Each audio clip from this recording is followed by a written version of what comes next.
Welcome, gentlemen. Thanks for coming today. We're going to have a wonderful chat about artificial intelligence. And today I've got Geoff Brim and Adam Hillary with us today. And Geoff is a cybersecurity consultant and a trusted advisor to business and governments worldwide. As a forward-thinking cybersecurity consultant, Geoff creates roadmaps and business models that enables companies to pivot, transform, and scale in a rapidly changing global landscape. Geoff is recognized globally as an expert in emerging technologies, including cybersecurity, digital ethics, artificial intelligence, privacy, 5G, edge compute, identity management, augmented, virtual, and mixed reality. With a diverse background across industries, including high-tech, healthcare, telecoms, manufacturing, and cybersecurity, he brings a unique perspective and a wealth of experience to share. Thanks for joining us today, Geoff. Thank you. It's glad to be here. And Adam is the founder of 460 Degrees, consults on governance, innovation, and leadership. Leads the company's cybersecurity practice. After his first career as a signals intelligence officer in the British Army, Adam largely engages in executive and advisory roles relating to telecommunications and emerging technologies. Welcome, Adam. Thank you very much, Harshit. Pleased to be here. I'm sure you're kind of excited to get into these questions. So we're going to dive straight in to you, Geoff. What do you expect to see, like with artificial intelligence? The other day I was at a cafe and there was this robot that came out of the cafe. I was like, what the heck is going on here? What do you see in the next 2, 5, 10 years up the road? Well, I think you are seeing, even just in the last couple of months, how artificial intelligence has come out of the back rooms and is now coming and becoming part of our everyday life. So you just brought up a good example of a robot. And I'd been to that restaurant where the robot came out and delivered the food. It was very fun. But there's artificial intelligence is lots of things. It encompasses robotics, it encompasses a number of other areas and fields. But it's really about how does artificial intelligence provide answers to human-like answers to questions and queries and think through situations. And so with the ChatGPT, which is on everybody's mind, everybody asks that question nowadays. And that's, people are thinking that's artificial intelligence. That's just one part of artificial intelligence. And that's one is trying to think of what the next word's going to be. And so that generative AI is, it's very useful. Now you're starting to see that it's become more useful. It's not just for engineers.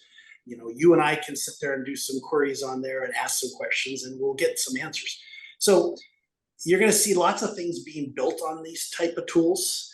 And the great example I just saw the other day was, we're all busy executives. We come back from home. Come home and you've got to cook dinner for family. You're tired of going to Macca's or getting a pizza. And there's an AI that will take whether the contents in your refrigerator and give you recipes of what to make. Yeah. So there's chef gbt.xyz. And you put the contents of your refrigerator, and it'll give you a number of different recipes that you can pick. Yeah. And so you start to see those type of things helping people and giving you, freedom to do some of the things, so you don't have to think about some of these more mundane type tasks. And AI is really doing a lot of the mundane type of work, doing the research, doing the learning and stuff. So the machine learning learns it all, and the AI comes back and gives you the answers. Yeah. So I guess on a practical level, we're going to start to see more and more of this in our world, in our lives, both at home and at work. I guess what are the implications of this? Like, once this starts to happen, in the workforce, what do you start to see? Can I answer that, or start the answer, and Geoff will jump in? I think there's artificial and Geoff, do jump in if you disagree. Artificial intelligence doesn't replace intelligence, so it's a tool, right? It only produces the output the quality of the input. So, you know, there is, you might say a fear mongering about, you know, it's going to replace certain jobs or all of our jobs. And, you know, look, it certainly may make us more efficient and more productive.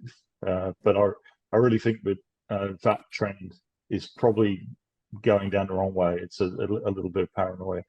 So I think you know, artificial intelligence requires intelligence in its use, and that will continue to be the case. So I would back away from that scaremongering type position. Yeah, yeah. So it's going to make us more efficient, I guess. More, you know, and there's probably certain tasks we don't want to be doing anyway. And improve the quality of our output. You know, I mean, for example, you know, the plagiarism concern it's probably not plagiarism technically, because of course it's coming from you know, a whole number of different sources on the internet.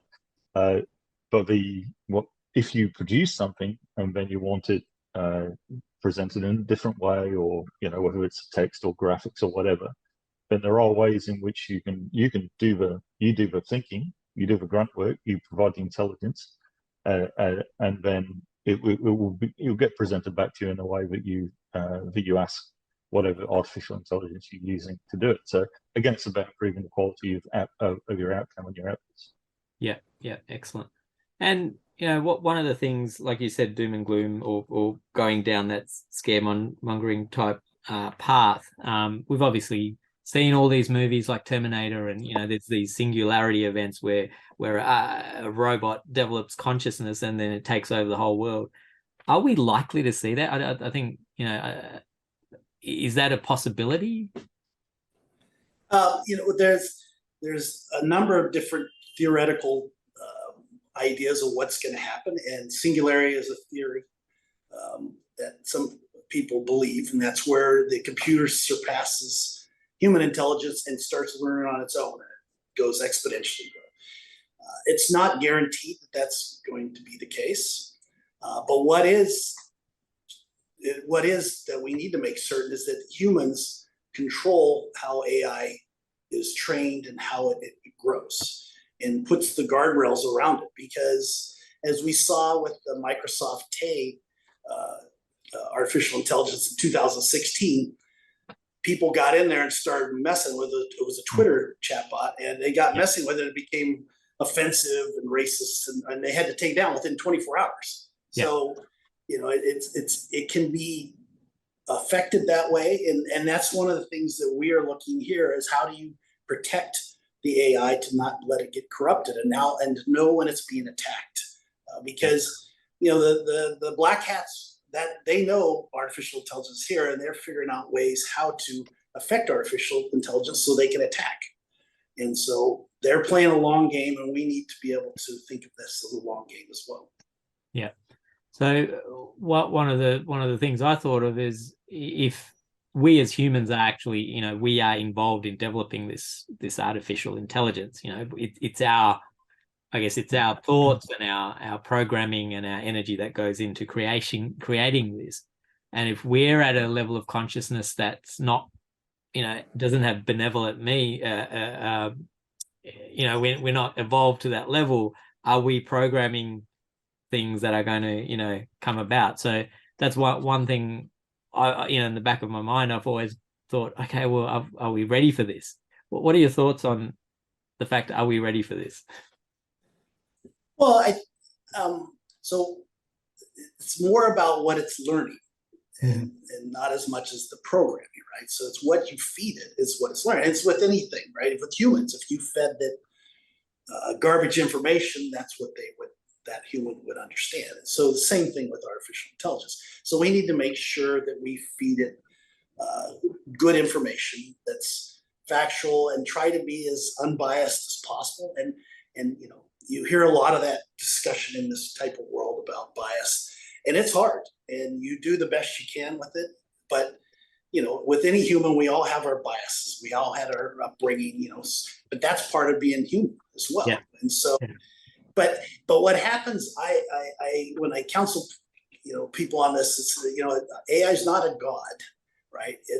it's, you just don't take the output and claim, well, that's the truth, right? You have to use human intelligence. You have to, think of it critically.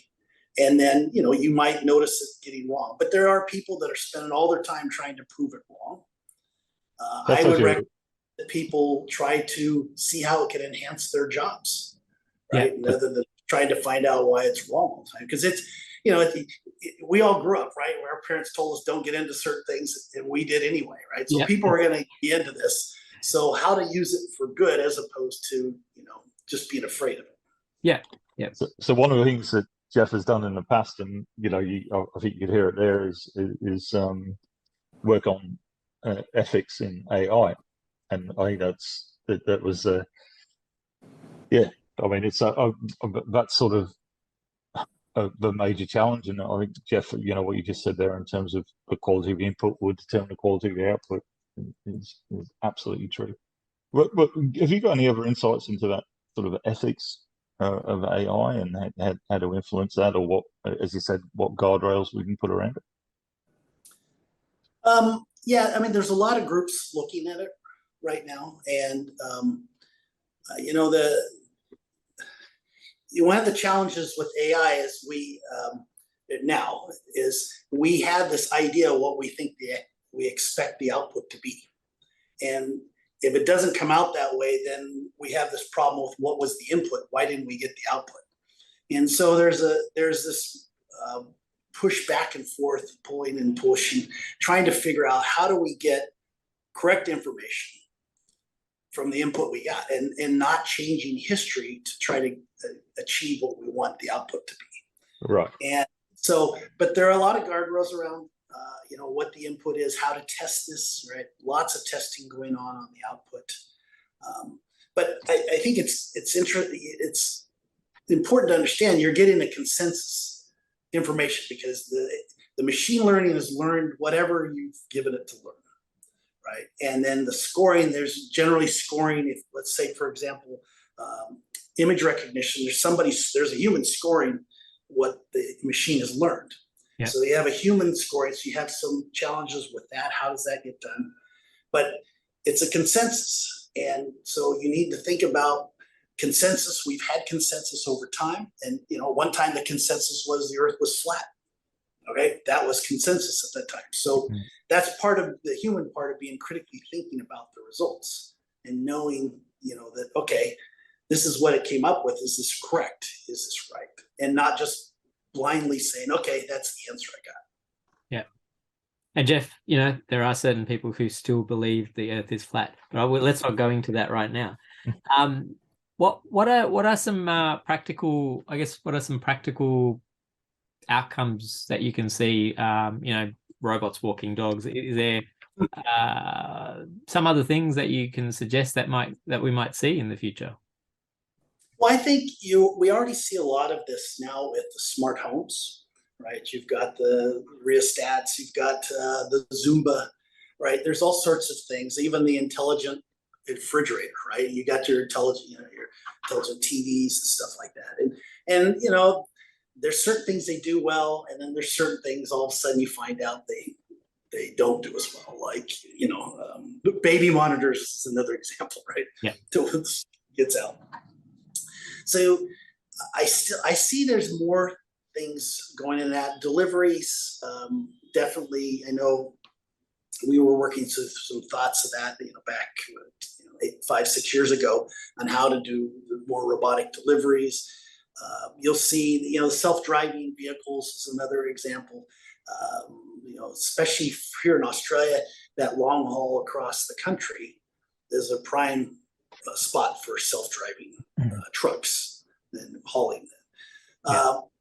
In the home, you're going to have to get through this indoor recognition, image recognition, indoor mapping.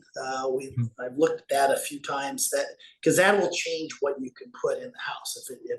If the robot or whatever the device is can understand what's in the house and avoid it, not just having a sensor that there's something there, but know where it is. So you could have a robot that says, go set, this meal in front of your plate where you normally sit. It would know where you're going to sit, Yeah.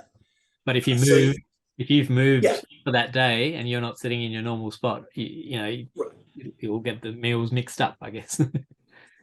and that there's a lot of gadgets that'll come out, and then you'll have just only certain people get this, get these types of gadgets. But you always run into the problems when things don't go right. And let's say you have a power outage. Now, what do you do with all your devices that don't have power, or that type of stuff? But yeah, there'll be more type of robot type of things. The dog more. I can easily see protection. Your property protection. You have drones. I mean, we already have that stuff out there, and maybe that the Boston Dynamics dog will be a protector and stuff like that.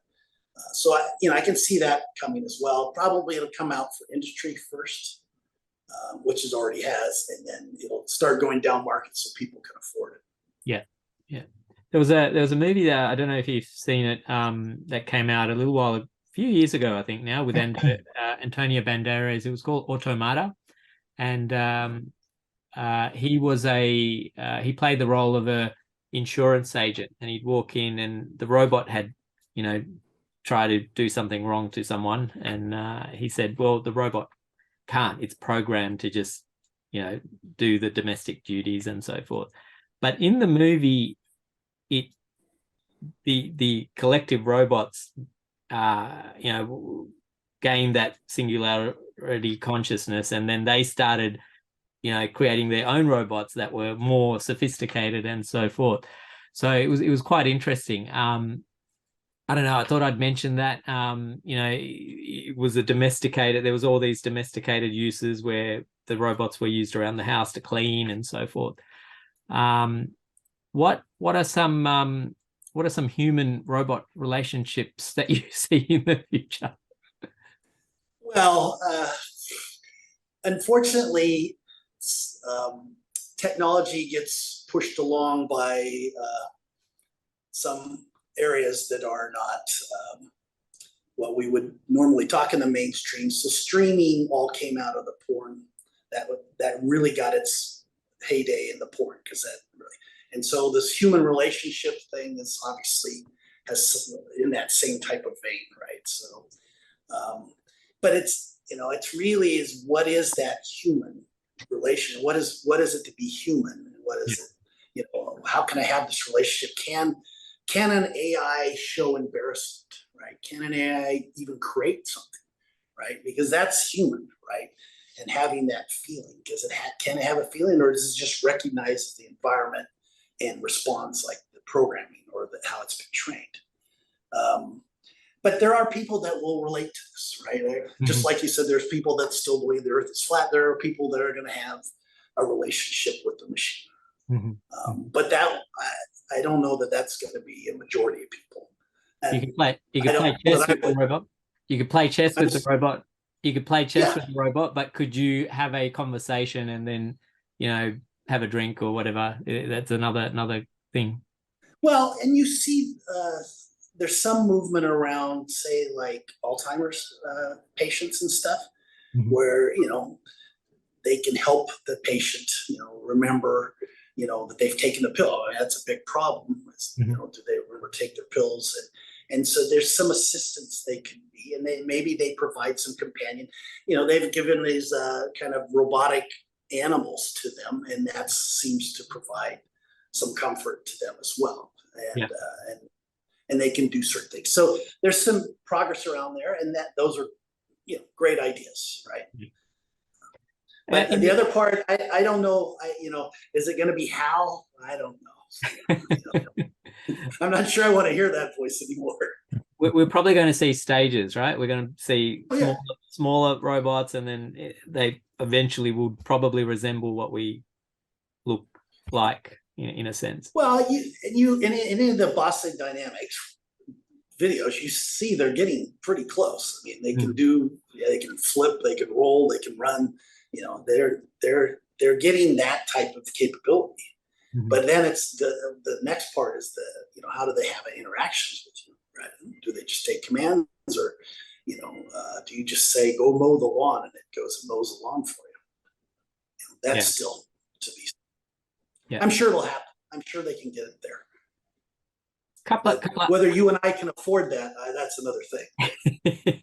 That's it. Couple of other things that that come out of this discussion is in terms of security, both from a IT security and a physical security perspective. Are we going to start seeing robots not necessarily replacing police or armed forces, but assisting them, as well as the IT security side of in terms of the analysis? What are your thoughts on that? Yeah, so there already are robots out there. There's robot bomb devices, right? They go out and defuse bombs and stuff, which that is the stuff you really want robots for. You want robots to be able to go into places like Fukushima, right? There was robots that went in there and then they melted from the heat. But nonetheless, that's the types of robots that we want to go in unsafe areas that for humans and be able to do stuff. So in space, maybe in mines, nuclear reactors, some sort of combat conflict type of thing, you could use the robots there. They use them as sensor guards, essentially. And so the malls, like in the Bay Area, the malls will have these guards that go through the parking garage, right? Mm-hmm. Just to, record what's going on, because you have people breaking into cars and stuff like that, or assaults and things like that. So they have those things, and they can call, and so they're moving around, so people know that they're there. Yeah. And some companies have used them also for sensors and for buildings as well, right? So they move around the buildings and do that. So that's already happening. And mm-hmm. Just a distinction here, and people on watching this might ask, so what's the distinction between a robot and artificial intelligence, or is it the one thing? Well, the robot doesn't have to have artificial intelligence. Mm-hmm. Right? The robot can just be programmed to, the car manufacturing plants, right? They're just doing welds, right? And so, they may not have. I mean, the early ones didn't have it. They may not have artificial intelligence. Artificial intelligence is around how to make human-like decisions, right? The robot, robots are a big classification too. A robot can be a welder and a thing, or they could actually be like the Boston Dynamics robots that look human and run and do all sorts of things like that. Mm-hmm. And so they have artificial intelligence in them to make all these different decisions. So if you have a fixed robot and it's just an arm moving back and forth, and it's just doing certain things based on the sensors, but it's not making any other decisions. Yeah. Potentially not making decisions. So I don't know. Did that explain that? So I guess it's the distinction is probably being able to interact and do certain, like, respond to situations. Well, but it's also being able to make decisions. Yeah. Right. Human-like decisions. That's the artificial intelligence. Right. Okay. So, right. Okay. Because it's not an A/B switch, right? Those aren't. That's not artificial intelligence. It's being able to think through all the different scenarios, and based upon that, and you can make a decision. And that's what we do every day, all day. Mm-hmm. You mentioned a human-like robot. If someone wanted to have one helping around the house, what kind of price tag are we looking at the moment? I don't know. I haven't priced them, because when I previous job in Germany, I had purchased a couple of robots for our company, mm-hmm. and they were SoftBank's robots, and they were probably in the 35 to 45,000 or euros at that time. But that was years ago, so I'm sure it's cheaper. But they really couldn't do much other than move around and talk, right? They could have an interaction with you, but they couldn't pick up anything and stuff like that. So, that was a while ago. So I would imagine still probably in that price range if you're getting something that can actually manipulate things. Yeah. In terms of, and we've touched on this earlier, the Terminator type scenario. What are your thoughts? Are you seeing a more benevolent outcome in the future with the growth of artificial intelligence? This question is both to yourself and Adam. Well, I'll answer it first. There's a lot of discussion at the UN about how not to make robots weaponized, but you're seeing it right every day in the Ukraine war, right? You're seeing where we're going with this. We can't help ourselves, right? Right. Yeah. And it's under the there's a guise that, hey, this is back to what I said earlier, taking humans out of difficult, challenging situations that are not. And so there's that same idea is played out again. I hope we don't get there, but I'm afraid it's not Terminator-like. But there's some of those drones, they're told to go and shoot at things, and can they determine whether that's the actual target or there's a family there, right? For example. And you can see even humankind, right, at the fall of Afghanistan, right? I'm an American, so we had bombed, we'd sent a missile in what we thought was a terrorist, what ended up being a family, right? So even the humans are making that mistake. So to think AI is going to be better than humans on that, that's tough.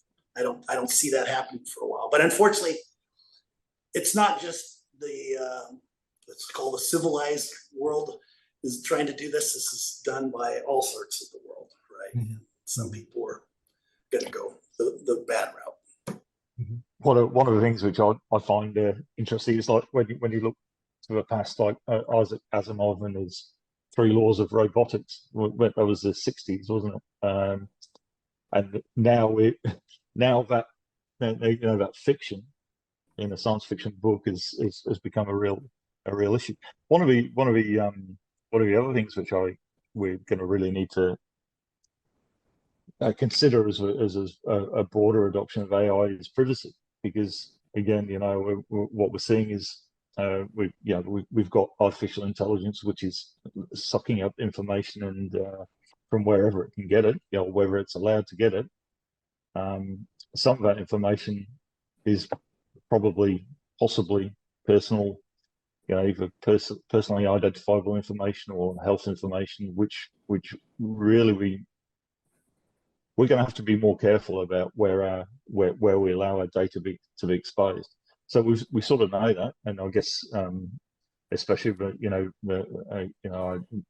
younger generations, the digital natives, are more aware of where they put the personal data. But if you're looking at data that we may have innocently had stored or put in an accessible place, then I think that's a potential reservation for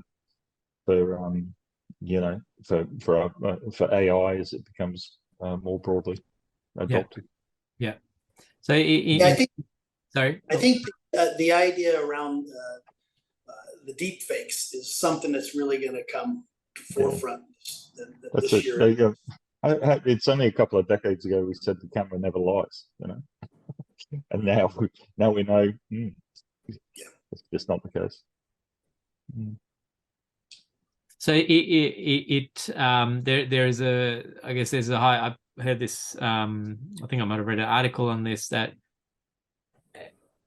because of all this data that's being sucked in, or that's being available about us personally and what are we doing, the AI or whatever's processing this can predict what our outcomes are going to be. How long is this person going to live? What's their health like? All this stuff. Now, this can obviously be used for positive things, right? If AI can go, okay, you're exercising this much, you're eating all these foods based on your shopping list, and putting all that information together, do you see positive implications from this? Like, can we use this information positively? So absolutely. I mean, that's always the way it starts. I mean, an example is nuclear, right? Nuclear energy was supposed to be unlimited power, right? Mm-hmm. That was what it started towards, right? And then we progressed to there's power, but then there's the other part. So there's always something good. It's the unintended consequences that come that we have to make sure we try to mitigate as much as possible. Yeah. And and some of this stuff that you were referring to, it's already been going on, right, for a while. But it's just now, it's more minute details of your life, right? We know where you're going to walk. We know how you walk. We can tell by your gait what kind of health you're in, even, for example, right? And so it's all these sort of things that are going to come out, and we have to make sure as a society we do the best we can to use it for good, because it's easy to not use it for good. Yeah. And that's where society really has problems. So it's really up to us, right? It's really up to every one of us how we shape this moving forward. It's not really out of our control. It's within our control. And it's, and governments are way back behind. They're not state of the art, right? So governments are scrambling, trying to get there. And this is not a fault of government. This is just the nature of it. But things are changing so fast that, we as a society, we need to demand, companies, do better and pursue flourishing of humans and humankind, and our governments to try to hold everybody, accountable on this as well.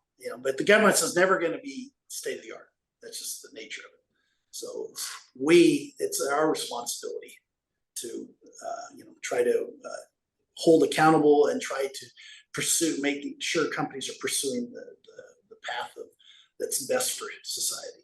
Yeah. And, you mentioned the ethics around this technology and as we progress, is it just putting in some guidelines? Is it putting in some standards? This is how we're going to operate. Is that how you see it? Like, oh no, MIT did a study on autonomous cars. Let's just give you an example of how this is going. And they had your autonomous car is going to wreck, and you had a choice between a school bus full of kids or an old couple on the sidewalk. And depending where you were in parts of the world, you chose differently.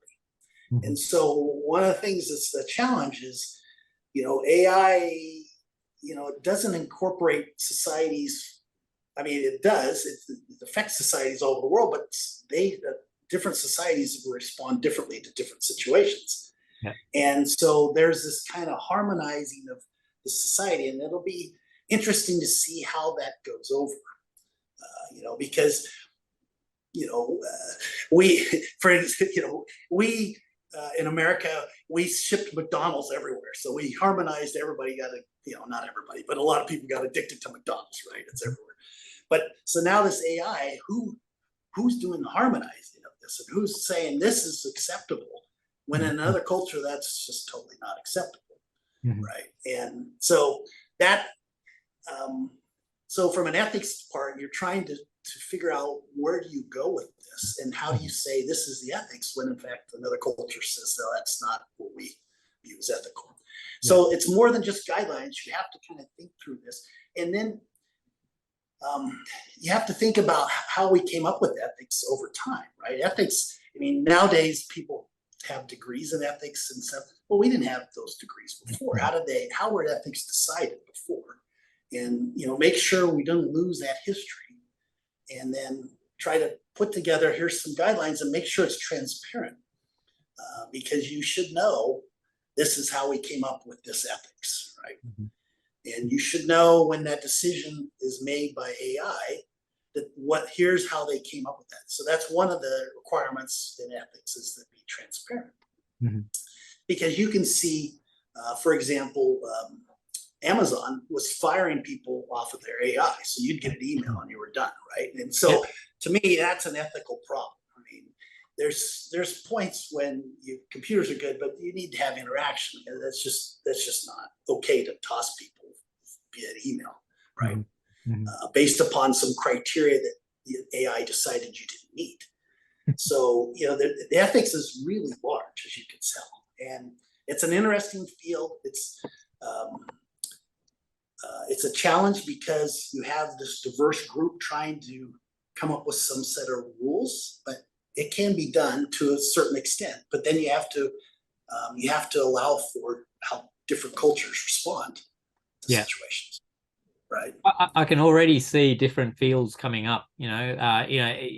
Certain jobs may disappear, but then there's a whole how do we work this, and how do we put these standards in place and so forth. So it's just a shift in how we operate. I think that's what I'm yeah. So if you look at previous industrial revolutions, right, and I generally, there's certain jobs that go away or not as used as much in new higher level jobs. So with AI, it's a different type of it's a different revolution than before, which were more around, they're all technology, but it's different level. Right. So AI can affect more of the white collar as opposed to a blue collar type of work. But as you said, it's going to create more jobs. Yes. And it's going to hopefully create jobs that you're not having to do mundane things, which is like the Industrial Revolution.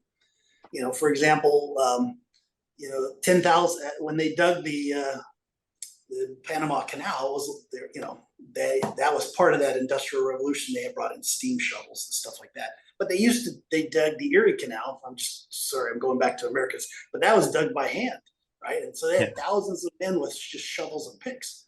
Now you have some steam shovels that's doing that type. So this is a similar type of thing that's going on here now, where we had lots of people having to do processing of lots of data. Now you have an AI that does that. Yeah. How do we protect what is learned? Mm-hmm. Right. And, and how do you look at information that you're going to provide to the machine to learn from, and and selecting that. And so companies can actually feel confident that what they're getting, they're going to have, it'll be as secure as you can be, and that you could go forward with, right? Because a lot of this stuff just becomes more than they understand, and they get nervous. And we want companies to flourish and feel confident, and that we're doing the best we can. And there's going to be attacks happening, right? And that's just how it is. But you have to do the best you can to get in front of this and have a plan to when things happen. And so that's the stuff that I'm interested in as well. The ethics and how to address this as well. And when that does happen, how do we react to those situations? I guess is as important as Well, there are government rules, right? How companies are supposed to react, right? And you saw it in October here, right, with Optus and Medibank, which were two cyber things, and they were handled differently.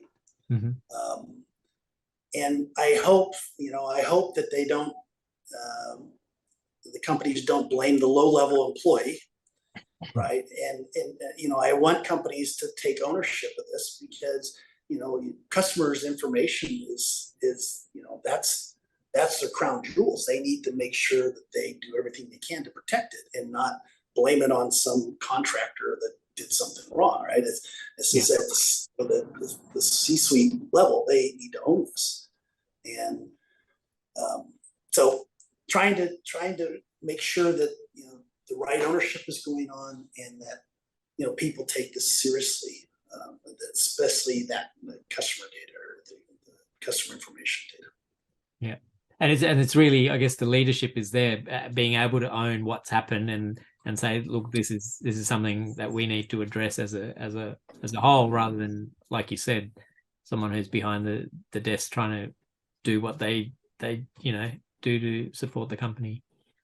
Right. And so the Privacy Act is up, and they're talking about it. Just got out yesterday for review, and so people are doing review. It's going to take a couple of years to get through all the review process to come out with a new one, because the current Privacy Act here in Australia is pretty old. I mean, they did what they could at that time, but things are moving so fast now that it doesn't provide enough protection for people. Yeah. So how do we protect people going forward? And then part of that is pushing ownership and responsibility out to these companies. It's just You know, to say that everybody's going to get hacked that's one answer, but that doesn't get you off the responsibility, right? Mm-hmm. And have you done reasonably what you could do to secure everything, right? And so that's what you're going to start to see is a lot more push, I think, from governments on that to make sure companies are doing the best they can. Yeah. Adam, did you have any views on where we're going with the whole privacy? And... I think as Geoff said, you know, the review of the Privacy Act, we're a little bit behind compared to Europe or the States, you know, in terms of their GDPR regulations. Sorry, by GDPR, what do I mean? Yep. General. Well, it's public data, isn't it? Basically, your privacy data. So we're a little bit behind. So it's about time that we do catch up. Mm-hmm. And I think the intersect between artificial intelligence, cybersecurity, and privacy is that's where the focus is going to have to be. Yeah. Look, that's I've kind of exhausted the questions I had, but I'm going to leave the invitation open to meeting again in the future. Thank you, Geoff and Adam, for coming along today, and I will reach out to you very soon to discuss more as things evolve.